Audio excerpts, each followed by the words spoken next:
Olá, seja bem-vindo a mais um episódio do CastCast, hoje com atualizações normativas com a doutora Juliana Falcão. Seja muito bem-vinda, doutora Juliana. Eu que agradeço, é sempre um grande prazer estar aqui nessa conversa franca, atualizando, trazendo as novidades normativas, legislativas, né, que nós temos agora do final de agosto. E é um prazer. O prazer é nosso, doutora, sempre recebê-la com novidades, atualizações, que é tão importante para a nossa categoria e para todos que nos assistem.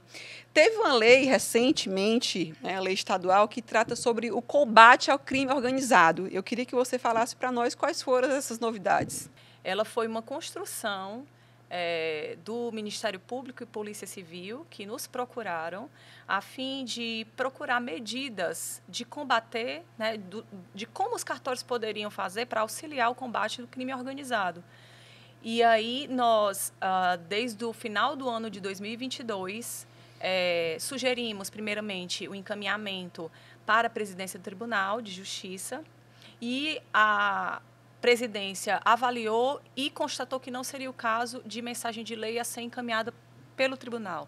Né? Foi quando o Ministério Público procurou diretamente o governo do Estado e lá formalizaram a lei que foi encaminhada para a Assembleia aprovou agora, e nós temos aí quase 2 anos depois do início das tratativas, a lei publicada, tivemos reunião recente com representantes do Ministério Público e a Polícia Civil já está agendada também para vir, para conversarmos sobre a lei. E, assim, são expectativas muitas, né? Eles nos passaram que isso seria muito positivo para a sociedade como um todo. E os cartórios, eles estão de portas abertas e com todo o seu acervo à disposição da sociedade para esse conjunto de medidas que a gente vai poder viabilizar através das plataformas eletrônicas que já temos. Então, a ideia seria, dentro de um único domínio, a gente pensou, a princípio, que seja o Cartório Ceará, porque já é um domínio que as entidades possuem. E lá, a ideia é que todas as entidades com as suas centrais, elas disponibilizem suas informações para que tanto a sociedade quanto o Ministério Público, Polícia Civil, Procuradoria-Geral do Estado e os demais entes citados na legislação, eles possam estar consultando a base de dados dos cartórios para a gente conseguir promover políticas públicas no combate ao crime organizado e à lavagem de dinheiro. Isso é importante para toda a sociedade, não é, doutora Juliana? Sim. Levando em consideração que você está combatendo, os cartórios estão sendo, mais uma vez, parceiros nesse combate contra o crime organizado, não é isso? Sim, muito positivo. E, assim, a consulta ela é ampla, né? E ela, inclusive, é facilitada porque muitos cartórios já disponibilizam seu banco de dados light. Então, no momento que o Ministério Público ou a Polícia Civil encaminhar o pedido de consulta a todos os cartórios do Estado, aqueles que já encaminham seu banco de dados light às plataformas, automaticamente essa resposta já vai ser encaminhada, no sentido de que há bens no nome daquele determinado investigado ou que não há bens. E também foi informado que é importante que o Ministério Público cite o número do procedimento para que o cartório possa se respaldar, conforme está na lei, acerca da existência daquele procedimento ou inquérito, para que o cartório tenha maiores elementos, inclusive como uma forma de controle, né, já que isso é um serviço gratuito.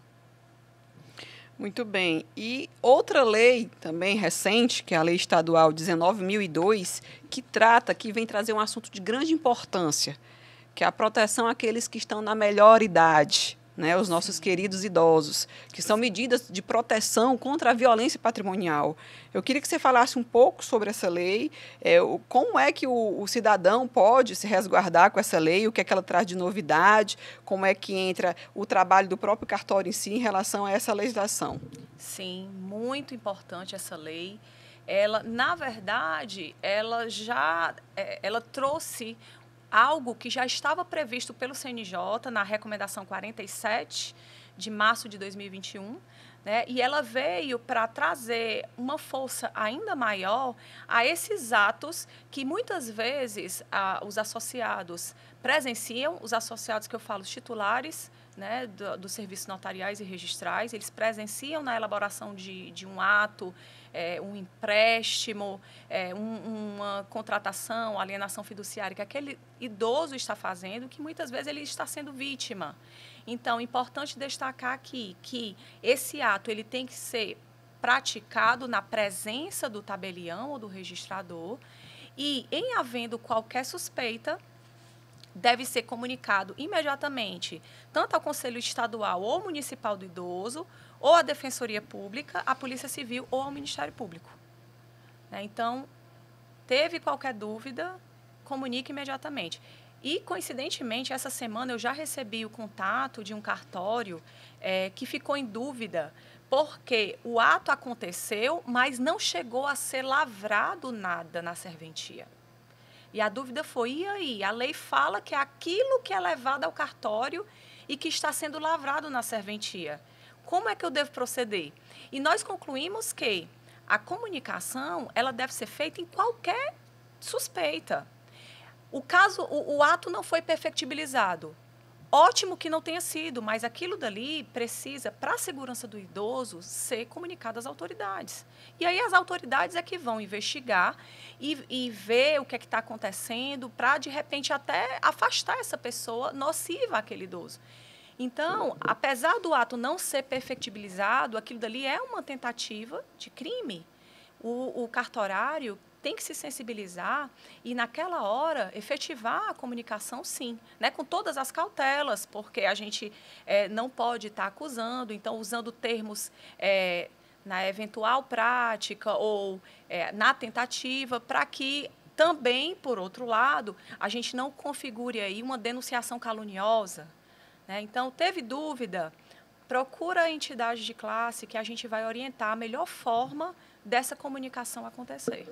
Então, o titular de cartório que tiver alguma dúvida, ele pode entrar diretamente em contato com a assessoria jurídica das entidades para tirar a dúvida, até porque é uma obrigação nova, né? Razoavelmente nova, que veio através de uma legislação estadual e que deve todo cuidado, como você falou, né? Para não ser algo imputado erroneamente. Então, tem que ser uma análise criteriosa e não deixa de ser uma importante iniciativa do Legislativo, porque vai resguardar aqueles que, infelizmente, muitos se aproveitam daquele estado vulnerável para tirar proveito, de alguma forma, né, patrimonial e lesando um direito que é de proteção, de uma vida mais tranquila, que você luta tanto, chega na melhor idade, você quer uma vida resguardada de direitos. E é uma legislação muito importante, pertinente e que valoriza essa proteção ao idoso. Quantos empréstimos consignados a gente não vê? Meu pai mesmo foi vítima 2 vezes desse tipo de golpe. Então, eu acho que o que a gente puder fazer para coibir esse tipo de prática é extremamente relevante. É claro que, se o ato ele fosse completo, eu perfectibilizei o ato, eu tenho uma prova irrefutável da prática do crime, seria maravilhoso, menos trabalho para a investigação. Mas, se isso não chegar a acontecer, vamos proteger os nossos idosos de outras formas. Né? Então, a entidade está à disposição para tirar qualquer dúvida em relação a esse ponto também. Doutora Juliana, outro assunto muito debatido, muito aguardado para aqueles que vão fazer concurso, é a Resolução 575 do CNJ, que alterou a Resolução 81. Sim. Eu queria que você trouxesse um pouco dessa resolução para aqueles que ainda não entenderam, ou até porque existe uma complementaridade de norma, né, em relação a essa resolução que estão aguardando, para poder saber como é que vai ser executado esse já famoso exame nacional que agora está vindo para a área dos cartórios, né, para aqueles que querem ingressar, né, nessa carreira tão nobre e tão respeitada. Queria que você falasse um pouco sobre. Pois é. Nós tivemos, né, a grata satisfação de saber do Exame Nacional.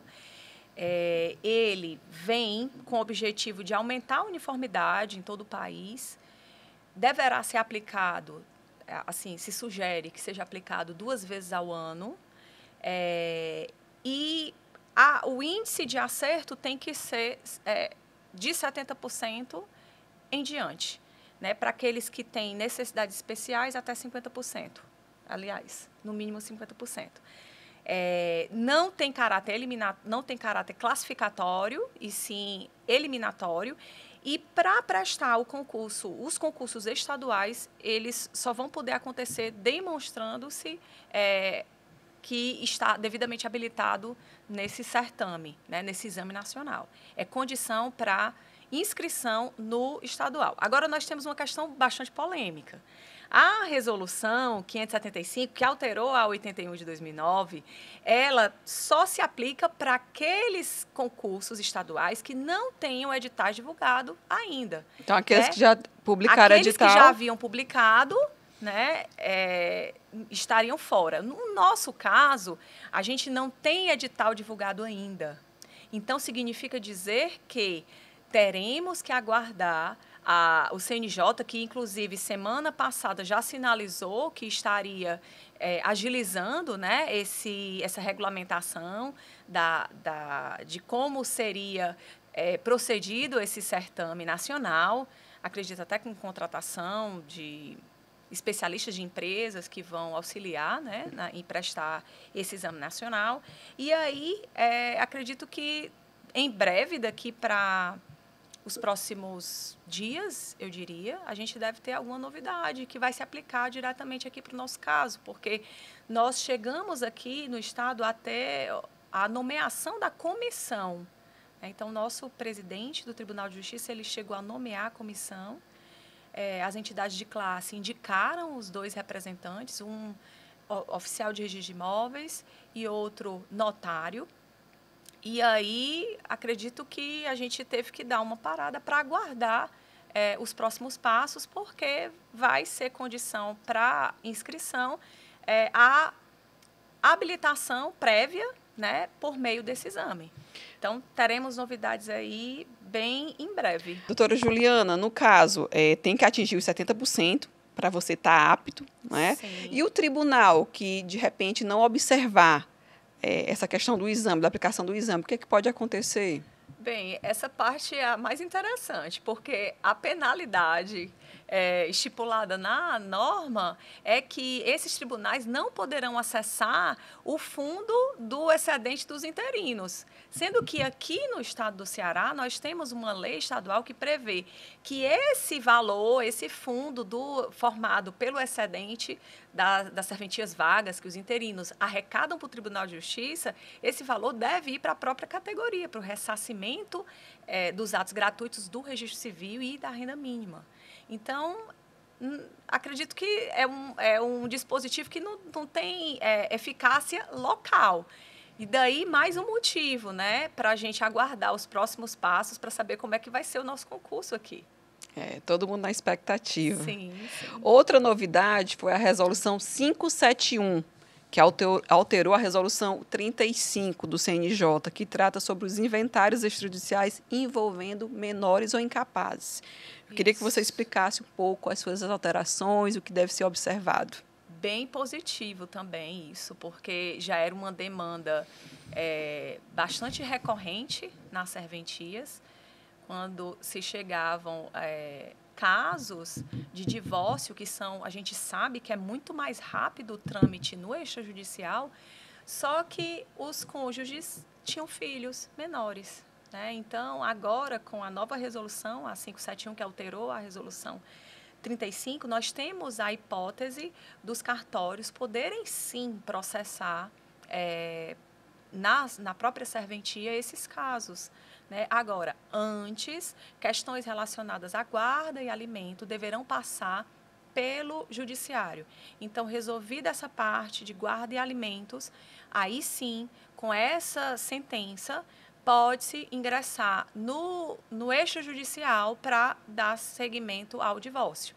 Mesma coisa, inventário, né? Nós tínhamos vários casos de inventários com testamento válido.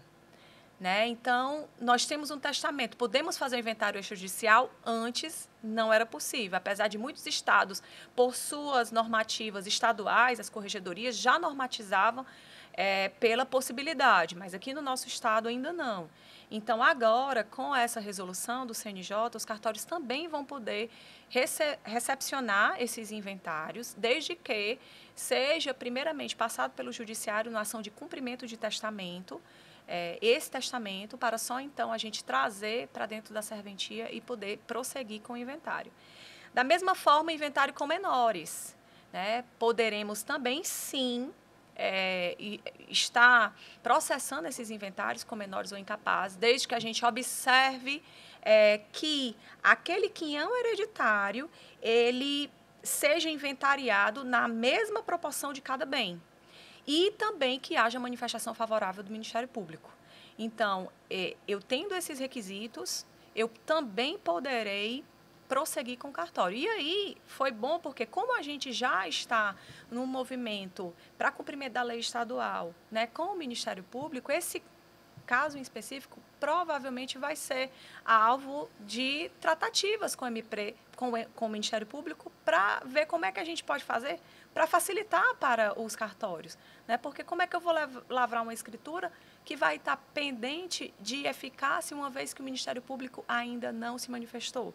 Como é que faremos nesse caso? Então, é algo que muito possivelmente a gente vai ter aí alguma tratativa no provimento da corregedoria, né, no provimento estadual, no Código de Normas, mas que também a gente já pode construir com o MP como é que se daria isso. Né, porque eu acredito que a gente tenha que pensar em algo que seja efetivo, né, que seja rápido, porque a parte que escolhe trazer para o cartório esse serviço, ela quer agilidade. Né? Então, também fica como tarefa de casa para a gente, nos próximos dias, aí, em breve, a gente construir uma solução junto com o MP para levarmos à corregedoria e normatizarmos como é que seria essa manifestação favorável do Ministério Público nesses casos.